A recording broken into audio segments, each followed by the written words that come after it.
I remember when I first started writing White Girl Bleed a lot, and I started talking to agents about it. I remember one of the first agents I ran into, she sent me an email back saying, "Colin, I'm a news junkie. And if any of these things you said happened really happened, I would have heard about it." Another agent, he was actually in the middle of this enormous and violent Philadelphia flash mob, large-scale black mob violence in South Philly. Even he didn't want to touch it. So that's why we kind of go out of our way to make sure everything's on video or footnoted or documented, what's happening, because so many people are in such heavy denial about everything connected to this whole idea of black mob violence, black on white crime, black hostility towards cops. I hear every day I hear from viewers of this channel and my Facebook page say, "Colin, I took your video, showed it to my sister-in-law. She said I'm a bad person for posting it. She doesn't believe it." And so now we have another one of those stories that even I wouldn't believe it unless I saw the video myself. Illinois State Police is investigating a shooting of one of their own. Pulaski County Sheriff's Department got a call at 7 Wednesday morning about a home break-in at 902 3rd Street in Mounds.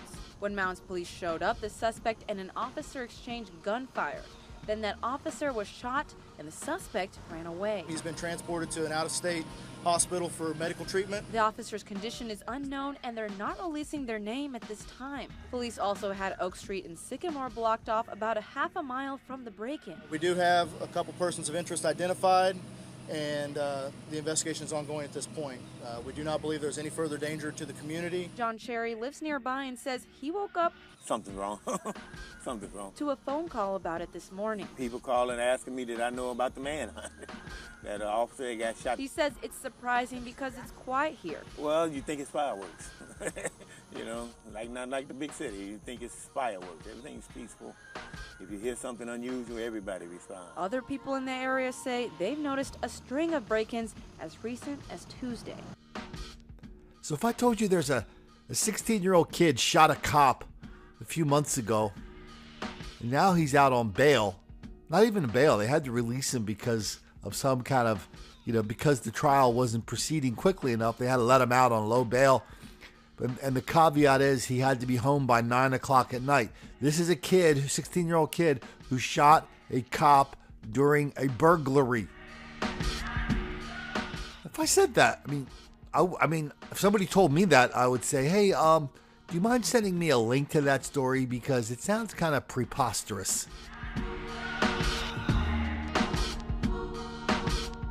Then the cops go to check on the guy at 9 o'clock one night, make sure he's actually home, complying with the provisions of his bail. He runs away.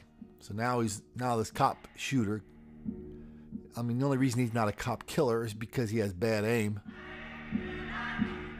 So this cop shooter is now on the loose and they're looking for him. Okay, so how about, and let's stay in the realm of the unbelievable. What if I told you that in schools, there are some schools that glorify and promote this kind of hostility and aggressiveness and resentment and hatred towards cops in grade school? You would say, "Colin, I don't really believe you." And I would say, "Yeah, I wouldn't believe it either, but here's the picture. Here's the story." This story. Every police chief in America could make this complaint if he walked into a school during Black History Month, because they're all doing the Black Lives Matter thing.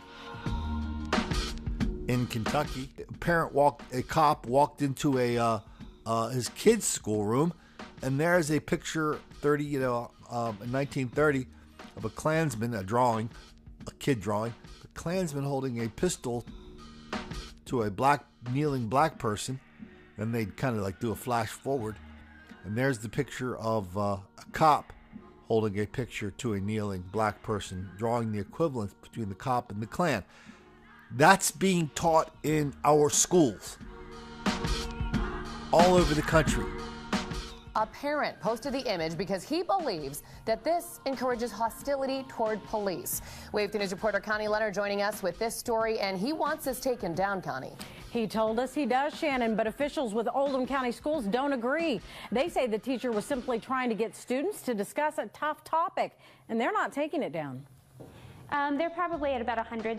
100 complaints over one drawing at North Oldham High, all before noon. This whole thing has surfaced overnight as a controversy. That's because one dad posted it on Facebook and thousands shared his viewpoint. Now the parents know, and now the parents can make up their own decisions. David Hamblin objects to the teacher who posted the 2015 artwork in his daughter's honors English class. It depicts a scene from 1930 of a Klan member pointing a gun at a black man with a Confederate flag, and a 2015 photo of a white officer pointing a gun at a black child with an American flag. District officials say the art was created at a time when Ferguson and other national stories were happening, and the students were talking about it.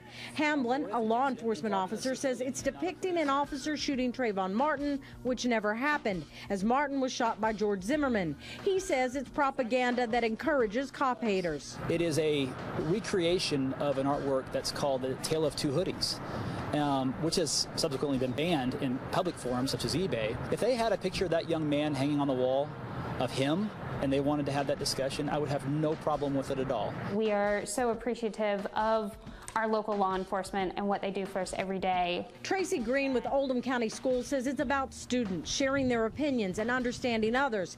She says the class of about 20 juniors are working on a social injustice project, which started with reading To Kill a Mockingbird.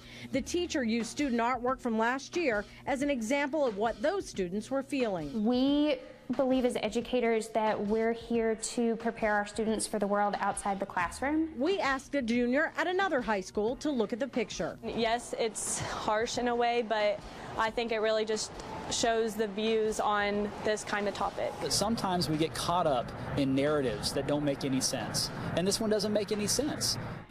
District officials aren't releasing the teacher's name. As for the picture, they say if the teacher feels it's causing a disruption in the classroom, she can take it down. Otherwise, it will likely be up for another week until the topic is over. Remember when they have these conferences where they teach teachers how to teach about this stuff, where they teach teachers that black people are relentless victims of relentless white racism all the time, everywhere, that explains everything. They get 15,000 people to show up.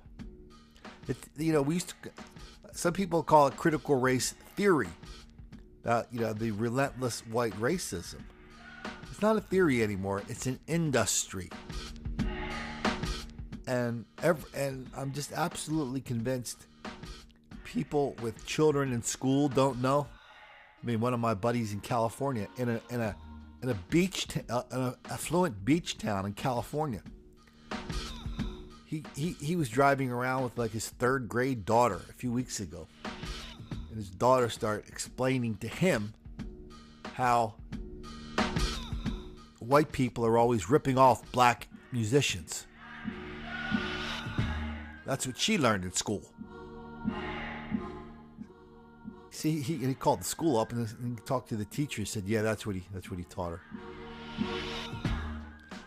So parents with kids at school don't know. What about the rest of us who either kids are out of school or maybe people who never had kids? We don't have a stake in that as well? Of course we do.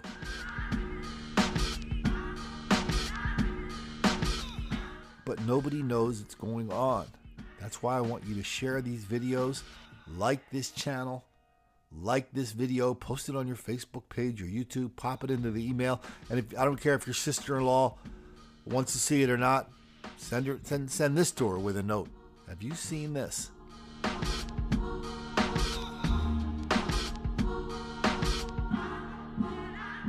You read these stories and you really think, are we losing our country?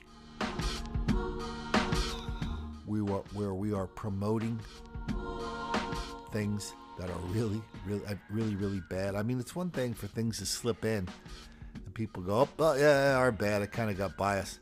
But this isn't just things slipping by. These are things being elevated and glorified. And I'm absolutely convinced if people knew that they were happening to the extent they were happening, they would just throw a hissy fit. That's what That's what I want. That's what, we should let our friends and neighbors know about. If you're ever out in Mounds, Illinois, and you see a 17-year-old guy running away from the cops because they think he should be under guard for trying to kill a cop. Or if you're in a school where they promote the fact that cops are always trying to kill black people for no reason whatsoever. Just remember one thing. Don't make the black kids angry.